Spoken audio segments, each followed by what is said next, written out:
கிறிஸ்துவுக்கு அன்பானவர்களே, இந்த நாளுக்காக ஆண்டவரை ஸ்தோத்திரிக்கிறேன். இரக்கத்தை குறித்து பார்த்து வருகிறோம்.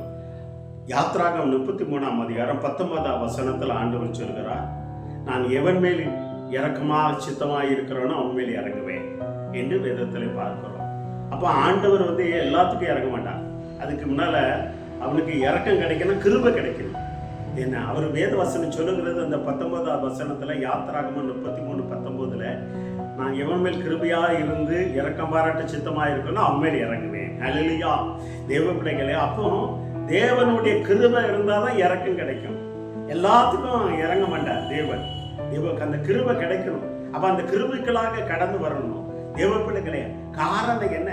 இந்த மோசே தன் ஜனங்கள் அடிமைத்தனத்தில் இருக்கும்போது அவன் இறங்கினான். தேவ பிள்ளைகளை இறக்கம் விட்டு அவன் என் ஜனங்கள் அடிமையா இருக்கு, அதனால அவனுக்கு கிருபை கிடைத்தது என்று வேதத்துல பார்க்கிறோம்.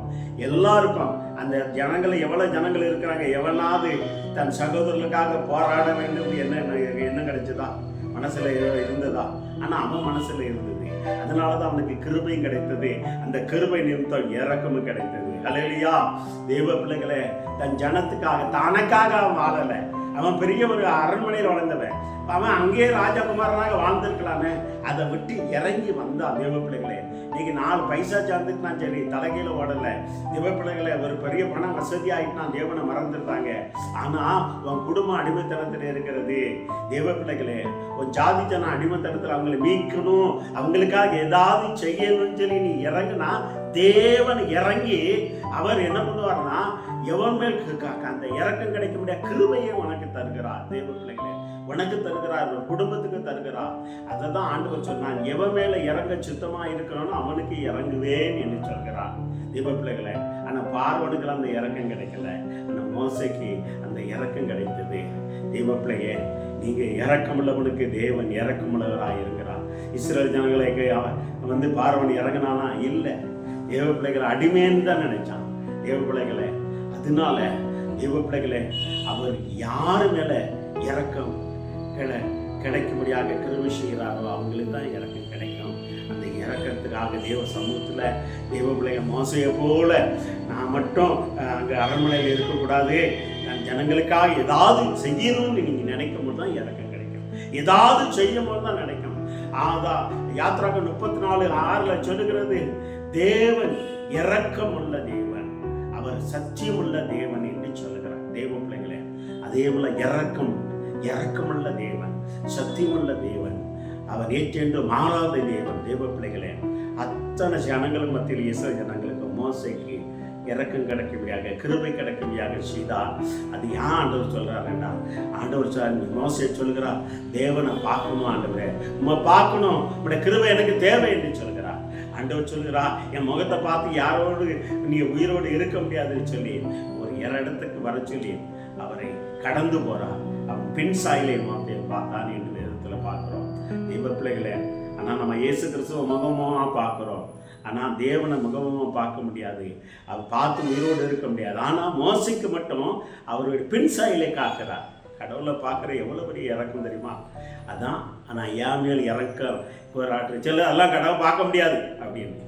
கடவுள் நினைச்சா பார்க்கலாம். கடவுளுடைய கிருபை இருந்ததுன்னா, கடவுளுடைய இறக்கம் கிடைத்ததுன்னா நிச்சயமாக அவர் சாயலை பார்க்கலாம். தேவ பிள்ளைகளை, வேதம் சொல்லுகிறது. தேவ பிள்ளை, அவருடைய தேவன் மேல் இறக்கமற்று அவர் பின் சாயலை அவர் சத்தியமுள்ள தேவன் என்று நிலைநாட்டினார் என்று சொல்லுகிறது. நீங்களும் தேவ சமூகத்தில் கிருபை கிடைத்து இறக்கம் கிடைத்து, ஆண்டவரே நான் உண்மை பார்க்கணும், உங்களுடைய சாயலை பார்க்கணும், எசப்பா உண்மை பார்க்கணும் என்று சொல்லி கேட்கும் பொழுது தேவ பிள்ளைகளே, ஆண்டவர் அந்த இறக்கம் கிடைச்சா இந்த இறக்கம் எத்தனையோ ஊழியக்காரருக்கு கிடைக்கிறது இல்லை, எத்தனையோ விசுவாசிக்கு கிடைக்கிறது இல்லை, எத்தனையோ மனிதருக்கு கிடைக்கிறது இல்லை. ஆனா வேத வசனம் சொல்லுகிறது, மோசையை போல ஒரு தீர்க்கதரிசி எழும்புறது இல்லை, எழும்ப போறது இல்லை. காரணம், அவன் தேவனுடைய சாயலை காண்கிறான் என்று ஆண்டவர் சாட்சி கொடுக்கிறார். என் மோசை என்னுடைய சாயலை காண்கிறான், என் வீட்டில் உண்மையில்லவனாக இருக்கிறான், அதனால் அவனுக்கு இரக்கம் கிடைத்தது என்று ஆண்டவர் சொல்கிறார். I enter life in the name of Jesus. இந்த வார்த்தை கேட்டுக்கொண்டு இருக்கிற சகோதரனை சகோதரியே, தேவ பிள்ளைகளே, அவருடைய சாயலை நீ காண வேண்டும். தேவ பிள்ளைகளே, உண்மையாயிரு. எங்க வீட்டுல, அவர் வீட்டுல, ஊழியத்துல இருக்கிற இடங்கள்ல, குடும்பத்துல, வேலை செய்யற இடங்கள்ல, படிக்கிற இடங்கள்ல உண்மையாக அவன் இருக்கிறவை கிருபை கிடைத்தது. ஆண்டவர் உன்னுடைய உள்ளத்தை, இருதயத்தை ஆழ்ந்திருக்கிறார். அதனால தான் சொல்கிறா, நான் யார் மேல் கிருபையா இறக்கம் பாருட்ட சித்தமா இருக்கிறவனோ அவன் மேல் இறக்கம் பாருட்ட சித்தமா இருக்கிறா. அதே போல இறங்கி மோசே அவருடைய பின் சாயலை கண்டான் என்பதில் பார்க்கிறோம். அதே போல உங்களுக்கும் தேவ பிள்ளைகளே அந்த கிருபை கிடைக்க வேண்டுமெண்டா, அவரை சாயலை பார்க்க வேண்டுமெண்டா, அவர் தேவ பிள்ளைகளே, தேவ சமூகத்தில் நீங்கள் அந்த மோசையை போல தேவ பிள்ளைகளே இறக்கமுள்ளவனாக இருந்து அநேகரை விடுவிக்க வேண்டும். ஆண்டவருக்கு ஏதாவது செய்ய வேண்டும், என் ஜனங்களை விடுவிக்க வேண்டி சொல்லும் பொழுது நிச்சயமாக எல்லாத்துக்கும் இறக்கம் கிடைக்காது. ஆனால் மோசைக்கு இறக்கம் கிடைத்தது. அவருடைய இறக்கத்துக்காக அவருடைய பாதத்தில் இருங்க. கர்த்தர் பெரிய காரியங்களை செய்வார். கண்களை முடிஞ்சவள் செய்வோம். நல்ல ஆண்டவரே சோத்திரனப்பா, எவன் மேல் கிருபையா இறக்கமுள்ளவனாக இருக்க சித்தமா அவனுமே இறங்குவன் சொன்னவர். எங்களுக்கு இறங்குங்க டாடி. அப்பா அப்படி சாயலப்பா, நாங்கள் உனக்காக ஏதாவது செய்யணும். உடைய முகத்தை எங்களுக்கு மறையாயும், உடைய சாயல் எங்களுக்கு காண்பிப்பாக. உடைய கிருபை தேவைய, உடைய கிருபை இல்லைன்னா எங்களுக்கு இறக்கம் கிடைக்காதப்பா.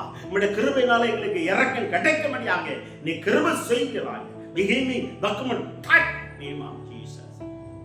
இறக்கம் கிடைக்கிறதுக்காக சோதரம் உடைய நாம மகிமை பெறட்டப்பா. கல்யாணத்துக்கு ஆசீர்வாதம் இயேசுவின் நாமத்தால் ஆசீர்வாதத்தை ஜெயமெடுக்கிறோம். நல்ல தந்தையே, ஆமென். God bless you. தெய்வ சமூகத்தில் கிருபை கிடைச்சாதான் இறக்கம் கிடைக்கும். அந்த கிருபைக்காக காத்திருங்கள். உங்களை தாழ்த்தி ஆண்டு சமூகத்தில் ஒப்பு கொடுங்கள். கர்த்தர் பெரிய காரியங்கள் செய்வார். God bless you.